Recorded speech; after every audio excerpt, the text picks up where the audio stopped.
And in a major development in the ongoing anti-corruption drive in the Philippines, former lawmaker Zaldy Co was arrested in Prague. Now his arrest was announced by President Ferdinand Marcos Jr. after he entered the country without proper documentation. Co is considered a central figure in a widening probe into alleged corruption into flood control projects. This scandal has triggered public anger across the Philippines. Now, authorities allege that billions of dollars allocated for critical infrastructure were misused through so-called ghost projects, which existed only on paper but drained public funds. Investigations estimate that these irregularities may have cost the economy nearly $2 billion. The case also involves alleged irregularities in a flood control project, which was worth $16 million in Oriental Mindoro Company. Now, Co reportedly had business interests in this firm.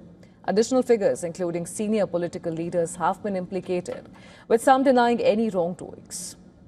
Now, the controversy intensified after last year's devastating floods disrupted daily life and exposed the lack of effective flood defenses.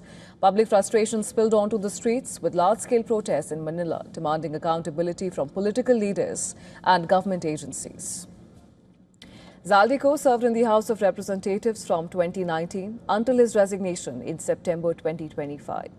He is accused of receiving kickbacks linked to these projects, and reports suggest that he left the Philippines in mid-2025 ahead of the scandal becoming public.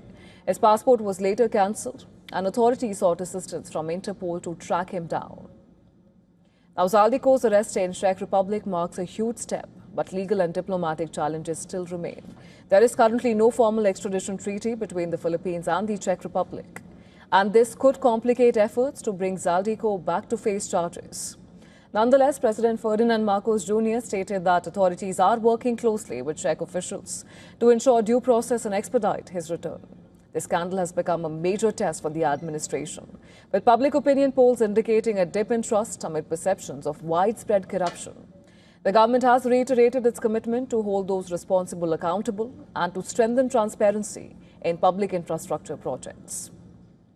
Philippines faces an average of 20 storms and typhoons each year.